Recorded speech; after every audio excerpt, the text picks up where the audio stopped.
Segunda-feira, mais uma semana começando, a última semana do mês de abril. Quem diria, abril já passou voando, passou muito rápido. O ano de 2020 está parecido com o ano de 2019, quando a gente menos percebeu, o ano já havia acabado. Eu espero que essa seja apenas uma coincidência do ano 2020 e 2019, né? Porque a vida é muito boa para ela passar tão rápido assim. Mas já gostaria de desejar a todos vocês uma ótima semana, que essa seja uma semana com grandes realizações, que seja uma semana muito feliz, que é uma semana um pouquinho mais curta. Nós temos na sexta-feira o feriado de 1º de maio, o feriado do Dia do Trabalho. Então, uma boa semana a todos vocês. Semana essa que já começa muito agitada em decorrência do final de semana da semana passada. Isso porque, na sexta-feira, você bem sabe, Sérgio Moro oficializou a sua demissão como ministro da Justiça pela manhã. E à tarde, Bolsonaro concedeu uma coletiva de imprensa para responder a alguns pontos de Sérgio Moro e junto com ele estavam vários ministros integrantes do seu governo. E chamou a atenção que todos eles, com exceção de uma única pessoa, estavam de terno, gravata ou com vestimentas formais e sem máscara. A única pessoa que estava diferente era justamente Paulo Guedes, ministro da Economia. Paulo Guedes estava sem terno, estava sem gravata e principalmente estava de máscara. A única pessoa ali que estava usando máscara.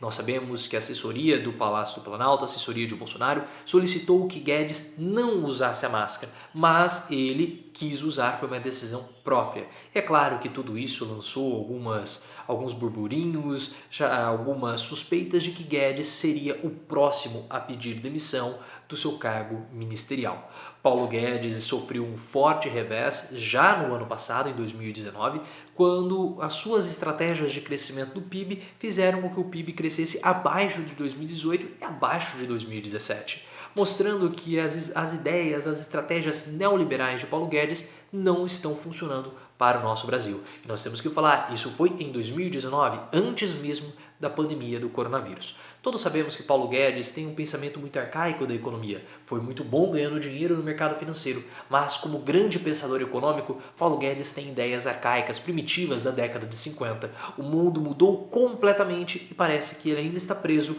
no período do pós-guerra.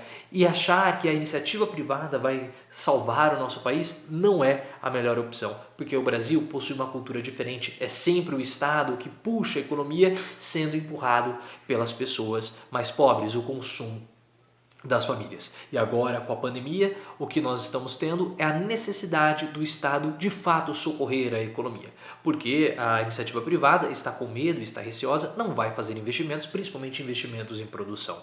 Dessa forma, a função de Paulo Guedes como ministro da Economia acaba se esvaindo, porque ele não é a pessoa apropriada para ocupar o cargo que hoje ele está ocupando.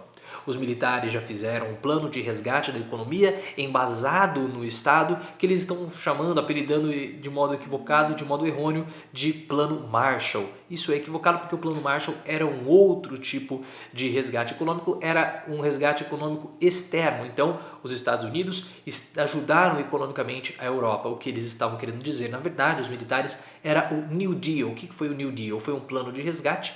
Lá na década de 20, quando teve o crash de 29, o próprio Estado socorreu, o próprio governo dos Estados Unidos socorreu o país. Mas o que nós estamos tendo? É uma forma completamente diferente de tocar a economia, muito na contramão do que Paulo Guedes acredita. E dessa forma, sendo completamente esvaziado ou tendo um pensamento diferente que ele é incapaz de conduzir, Paulo Guedes estaria preparando uma saída do governo Bolsonaro. Mas não igual Sérgio Moro, uma saída espetacular, porque Moro é um adepto do espetáculo.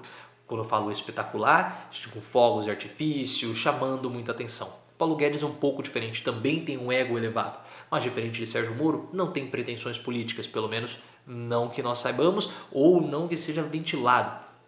Então, Paulo Guedes estaria preparando a sua saída aos pouquinhos, iria alegar motivos pessoais para não se indispor com Bolsonaro e principalmente para não ficar de frente com esse rolo compressor de reputações que é o gabinete do ódio. Então Paulo Guedes prepara na surdina, na maciota, uma saída do governo Bolsonaro. Mas hoje pela manhã o Bolsonaro concedeu uma entrevista coletiva falando que Paulo Guedes é quem manda no Brasil.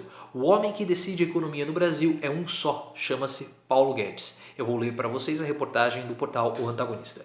Em meio aos rumores de que Paulo Guedes estaria insatisfeito no governo, Jair Bolsonaro disse nesta manhã em entrevista coletiva ao deixar o Palácio da Alvorada que o ministro é um homem que decide a economia do país. Bolsonaro deu as declarações ao lado do próprio Paulo Guedes e dos ministros Tarcísio Freitas, da Infraestrutura, e Tereza Cristina, que é a ministra da Agricultura. Além do presidente do Banco Central, Roberto Campos Neto. Abre aspas para Bolsonaro. Acabei mais uma reunião aqui tratando de economia. E o homem que decide a economia no Brasil é um só, chama-se Paulo Guedes. Ele nos dá um norte, nos dá recomendações e o que nós devemos seguir, afirmou Bolsonaro. Mas as conversas de bastidores que começam a ser soltadas pelo anão Boca de Graxa, ela é diferente disso que Bolsonaro está falando. Pode até ser que Bolsonaro acredite que o rumo do país, da economia do país, é dado por Paulo Guedes, mas o próprio ministro pode acabar pedindo demissão, como foi com o Sérgio Moro. Vamos esperar nos próximos dias, nós ainda estamos dentro de um turbilhão, ainda muito incertos com o que aconteceu na última sexta-feira e também incertos por conta da pandemia e o momento de crise econômica. Nós vivemos no nosso país uma crise muito séria, então vamos ter calma para analisar com frieza e com racionalidade os fatos que estão acontecendo nesse momento. Então se inscreva aqui no canal que eu vou trazer para vocês todos esses fatos com as minhas análises sem sensacionalismo, análises de modo racional, não imparcial, mas de modo racional. Não tem como ser imparcial, ninguém é imparcial. Eu tenho a minha própria bibliografia que eu li, eu tenho o meu próprio entendimento da situação, então não são análises imparciais, mas são análises racionais e eu tenho certeza que é isso que você procura aqui no YouTube. Compartilhe esse vídeo então, vamos aumentar a racionalidade aqui no YouTube e me siga lá no Twitter, @profileoficial.